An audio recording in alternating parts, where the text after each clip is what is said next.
नमस्कार साथियों। Lab assistant की इस क्लासेस में आपका स्वागत है। जैसा कि आपको पता ही है कि लैब असिस्टेंट का जो सिलेबस है वो टोटली एनसीईआरटी से लिया गया है। हमारी क्लास 11th और क्लास 12th का जो भी सिलेबस है वो पूरा का पूरा point two point chapter two chapter lab assistant के सिलेबस में दे रखा है। इस लैब असिस्टेंट के सिलेबस को चैप्टर वाइज ख़त्म करने के लिए आज से हम एक सीरीज़ शुरू कर रहे हैं जो कि एनसीईआरटी बेस्ड सीरीज़ होगी। और इसकी शुरुआत हम कक्षा 11वीं क्लास से कर रहे हैं। और ये भौतिक भूगोल के मूल सिद्धांत कक्षा 11 की बुक है। और जो लैब असिस्टेंट का हमारा सिलेबस दे रखा है उसका जो पहला ही चैप्टर है वो इस बुक का पहला चैप्टर है। तो जो उस लैब असिस्टेंट के सिलेबस में चैप्टर का नाम दे रखा है वो दे रखा है भूगोल एक विषय, एक समाकलन विषय, अन्य विज्ञान की शाखाओं से या अन्य विषयों से भूगोल का संबंध और भूगोल की शाखाएं और भूगोल का महत्व ये दे रखा है। और वह पूरा समाकलन इस चैप्टर में दे रखा है। तो इस चैप्टर को शुरुआत से लेकर के अंत तक एग्ज़ाम ओरिएंट के अकॉर्डिंग हम कवर करेंगे। इस चैप्टर को मैंने पहले रीड कर चुकी हूँ और इसमें जो भी इम्पोर्टेंट है उसको मैंने हाईलाइट कर लिया है कि कहाँ से क्वेश्चन एग्जामिनर बना सकता है। जैसे कि इसमें पहला ही क्वेश्चन दे रखा है कि यहाँ से एग्जामिनर क्वेश्चन पुटअप कर सकता है कि भूगोल क्या है। तो भूगोल पृथ्वी का वर्णन है। सर्वप्रथम भूगोल शब्द किसने प्रयोग किया? एरेटोस्थेनेस ने किया था।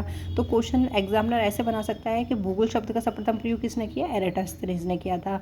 एरेटोस्थेनेस कौन थे? एक ग्रीक विद्वान थे। 276 से 194 ईसा पूर्व इनका समय रहा। और इन्होंने जो भूगोल शब्द दिया उसको दो शब्दों के द्वारा वर्णित किया कि ज्योग्राफी जो शब्द है वो जियो प्लस ग्राफोस से बना है। जियो का अर्थ होता है पृथ्वी और ग्राफोस का अर्थ होता है वर्णन करना, अर्थात पृथ्वी का वर्णन करना। तो भूगोल क्या है? हमारा पृथ्वी का वर्णन करना है। दूसरे शब्दों में इसी में आगे दे रखा है कि भूगोल क्या है? क्षेत्रीय भिन्नता का अध्ययन करना है। बहुत इम्पॉर्टेंट लाइन है ये। एग्जामिनर हमें कथन कारण में ऐसे प्रश्न दे सकता है या सत्य में इस तरीके के प्रश्न दे सकता है कि भूगोल क्या है, और उसमें 4 स्टेटमेंट दे देगा। उसमें से 2 स्टेटमेंट ये दे देगा और 2 स्टेटमेंट कुछ और दे देगा। उसमें से हमसे सत्य असत्य की छटनी करवा सकता है कि कौन सा सत्य है कौन सा असत्य है। तो इस तरीके के क्वेश्चंस की हमको अभी से प्रैक्टिस करके चलना पड़ेगा। तो इसमें से एक क्वेश्चन तो ये इंपॉर्टेंट निकल के आता है कि भूगोल क्या है? पृथ्वी का वर्णन करना भूगोल है। भूगोल शब्द जो एरेटोस्थेनेस ने दिया था। और क्षेत्रीय भिन्नता का अध्ययन करना क्या है? भूगोल है। अब क्षेत्रीय भिन्नता का अध्ययन करना भूगोल कैसे है कि हर एक क्षेत्र एक दूसरे से क्या है? भिन्न है। उदाहरण के तौर पे इसमें एक अच्छा उदाहरण दे रखा है कि फसल का स्वरूप एक प्रदेश से दूसरे प्रदेश में भिन्न होता है, किंतु यह भिन्नता एक तथ्य के रूप में मिट्टी, जलवायु, बाजार में मांग, किसानों की व्यय क्षमता, तकनीकी निवेश की उपलब्धता आदि में भिन्नता से संबंधित होती है। जैसे कि देसी लैंग्वेज में हमें इसको समझें तो जैसे कि हमारा राजस्थान है, हमारे राजस्थान में पानी की कमी होती है तो यहाँ पे ज़्यादा बाजरा, सरसों इनका उत्पादन होता है। इसी के तुलना में इसी का सन्निकट राज्य यूपी, उत्तर प्रदेश, जिसमें गन्ने की भी खेती होती है। गन्ने की खेती वहाँ कैसे हो जाती है? क्योंकि वहाँ पे पानी क्या है? अच्छी मात्रा में है। यूपी के अंतर्गत वर्षा भी अच्छी मात्रा में हो जाती है, प्लस नहरों और नहरों के माध्यम से भी अच्छी फसलों में सिंचाई की जाती है। तो जैसे कि गन्ने का उत्पादन हो जाता है। तो प्रदेश टू प्रदेश क्या हो गया? अभिन्न हो गया। यही तो यहाँ पर बताया गया है कि क्षेत्रीय भिन्नता का अध्ययन करना भूगोल है। तो राजस्थान और जो उत्तर प्रदेश है वो किस तरीके से एक दूसरे से भिन्न है कि वहाँ पे कृषि प्रदेश भी अलग अलग पाया जाता है ना। थोड़ी बहुत कृषि में भी भिन्नता पाई जाती है, थोड़ी वेशभूषा में भिन्नता पाई जाती है, प्राकृतिक चीज़ों में भिन्नता पाई जाती है। इस तरीके से प्रत्येक एक प्रदेश दूसरे प्रदेश से भिन्न होता है। एक 2 क्वेश्चन तो यहाँ से इम्पोर्टेंट बनते हैं। फिर यहाँ से और इम्पोर्टेंट क्वेश्चन बनता है यहाँ से। इसमें दे रखा है कि भूगोल क्या है? एक वैज्ञानिक विषय है ना। और भूगोल का वैज्ञानिक अध्ययन किस सदी में शुरू हुआ था? 19वीं सदी में शुरू हुआ था। ये मैंने अलग से पॉइंट आउट कर रखा है और यह इम्पोर्टेंट क्वेश्चन है कि भूगोल का जो वैज्ञानिक अध्ययन है वो कौन सी सदी में शुरू हुआ था? 19वीं सदी में शुरू हुआ था, है ना। अब ये एक वैज्ञानिक विषय के रूप में कैसे है? तो वैज्ञानिक विषय क्या होता है कि जो हमें कई प्रश्नों का आंसर देता है और सटीक आंसर देता है। उसको चाहे आप राजस्थान के रूप में भूगोल का अध्ययन करो तो भी इन प्रश्नों का वही उत्तर निकलता है। है।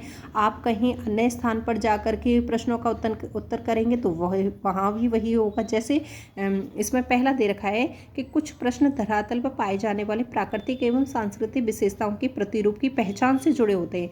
तो ये जो पहचान शब्द है ना, ये पहचान शब्द क्या प्रश्न को निकालता है, क्या प्रश्न का उत्तर है। जैसे भूगोल में कोई पर्वत है तो उसको हमको नहीं पता वो क्या चीज़ है, हमको सिर्फ दिखाया जाता है, तो सबसे पहले हम उसकी पहचान करते हैं कि वो क्या है ना, तभी तो हम उसका विस्तृत अध्ययन करेंगे।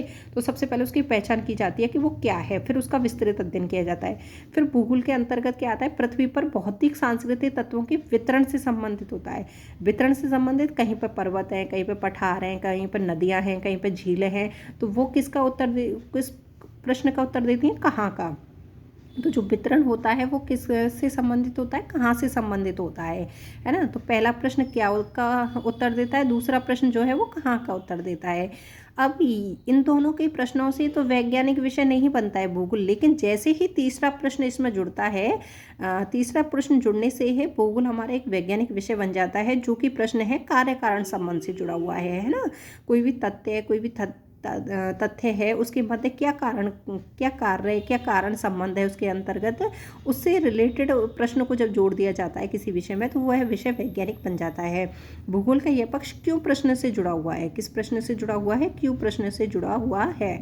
तो हमारा एग्जामिनर हमसे ऐसे प्रश्न कर सकता है कि भूगोल एक वैज्ञानिक विषय के रूप में है, निम्न में से कौन से प्रश्न का आंसर भूगोल के अंतर्गत समाहित नहीं होता है। तो क्या प्रश्न का होता है, कहाँ का होता है और क्यों का होता है। इनके अलावा एक वो कोई भी ऑप्शन डाल सकता है, जैसे कैसे, कब, ये ऑप्शन में डाल सकता है, तो वो हमारा आंसर हो जाएगा, है ना।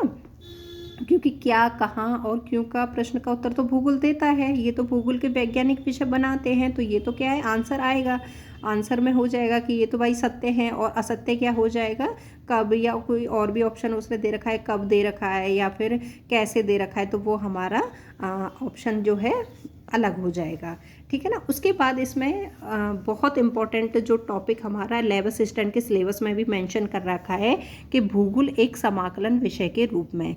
अब भूगोल एक इंटीग्रेटिंग सब्जेक्ट कैसे है, भूगोल एक इंटीग्रेटिंग सब्जेक्ट ऐसे है कि भूगोल का जो विषय क्षेत्र है वो है विस्तृत है। भूगोल के अंतर्गत विभिन्न विषयों का समाकलन, विभिन्न विषयों से सूचनाओं को, आधार को एकत्रित करके उनका संश्लेषण करके भूगोल के अंतर्गत समाहित किया जाता है। इसलिए भूगोल एक संश्लेषणात्मक विषय के रूप में है। भूगोल जो है वो क्षेत्रीय संश्लेषण का प्रयास करता है, मतलब कहाँ का प्रश्न का उत्तर देता है। जैसा कि हमने अभी पढ़ा था कि भूगोल में वितरण को प्रदर्शित किया जाता है, जो कहाँ प्रश्न का उत्तर देता है। जबकि इसमें दे रखा है, देखो, इतिहास कालिक संश्लेषण का प्रयास करता है। इतिहास जो है वो कब, मतलब कालिक संश्लेषण समय को बताता है, और भूगोल किसको बताता है, वितरण, क्षेत्रीय को बताता है ना।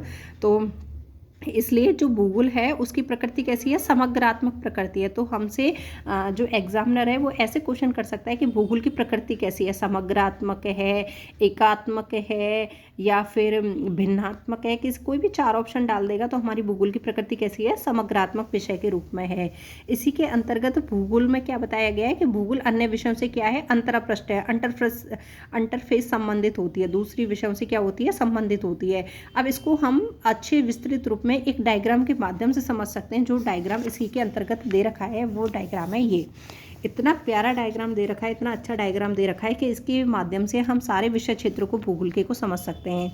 जैसे कि इसमें दे रखा है मृदा भूगोल, भूगोल का क्या है, एक विषय क्षेत्र है। अब ये मृदा भूगोल, भूगोल का जो विषय क्षेत्र है ये कहाँ से आया है, मृदा विज्ञान से आया है। मृदा विज्ञान एक अलग विषय है जिसके अंतर्गत से मृदा भूगोल आया है, जो कि भूगोल का एक क्षेत्र है। अब इसी में पादप भूगोल जो है वो कहाँ से आया है, वनस्पति विज्ञान से आया है ना। प्राणी भूगोल कहाँ से आया है, प्राणी भूगोल कहाँ से आया है, प्राणी विज्ञान से आया है। अब इसमें इम्पोर्टेंट देखिए, इनका तो हमें नाम से ही पता चल रहा था कि भाई वनस्पति विज्ञान से पादप आएगा, प्राणी विज्ञान से प्राणी आएगा, मृदा विज्ञान से मृदा आएगा, ये तो हमको नाम से ही पता चल रहा था। लेकिन यहाँ पर थोड़ा डिफरेंस है। जैसे यहाँ पे दे रखा है पारिस्थितिकी विज्ञान, अब हमको नाम से थोड़ा सा नहीं पता चल पा रहा है कि पारिस्थितिकी विज्ञान से भूगोल का कौन सा क्षेत्र आया है, मानव भूगोल आया है ना। इंपॉर्टेंट क्वेश्चन यहीं से बनता है, एग्जामिनर यहीं से उठाएगा कि पारिस्थितिकी विज्ञान से भूगोल भूगोल के कौन से क्षेत्र की उत्पत्ति होती है, तो मानव भूगोल की उत्पत्ति होती है। उसी प्रकार से एक डिफरेंस यहाँ मतलब थोड़ा सा टर्म्स अलग दे रखा है, जैसे मानव शास्त्र से कौन सा विषय क्षेत्र बनता है, सांस्कृतिक भूगोल बनता है। दर्शन शास्त्र से भौगोलिक चिंतन बनता है ना। समाज शास्त्र से सामाजिक भूगोल बनता है, हम आराम से पहचान लेंगे। और इतिहास से ऐतिहासिक भूगोल बनता है, हम आराम से पहचान लेंगे। राजनीति शास्त्र से राजनीतिक भूगोल बनता है, इजीली हमको आ जाएगा। जननांकी से क्या बनता है, जनसंख्या भूगोल बनता है, ये भी आराम से आ जाएगा। अब देखो यहाँ पे थोड़ा सा अलग टर्म्स दे रखा है, आर्थिक सांख्यिकी। आर्थिक सांख्यिकी से भूगोल का कौन सा क्षेत्र बनता है, भूगोल में परिमाणात्मक प्रवृत्ति क्षेत्र बनता है ना। तो ये थोड़े से अलग अलग टर्म्स दे जिसको मैंने पॉइंट आउट कर दिया है, इनको एक बार फिर से देख लेते हैं। पारिस्थितिकी विज्ञान से मानव भूगोल बनता है, और मानव शास्त्र से सांस्कृतिक भूगोल का विषय क्षेत्र बनता है। दर्शन शास्त्र से भौगोलिक चिंतन बनता है। और एक दे रखा था ये कि आर्थिक सांख्यिकी से क्या बनता है, भूगोल में परिमाणात्मक प्रवृत्ति बनती है। तो ये क्या है, हमारे भूगोल के क्षेत्र हैं, और इन सभी के भूगोल में विषय क्षेत्रों के सम्मिलित होने से भूगोल हमारा क्या बन गया है, एक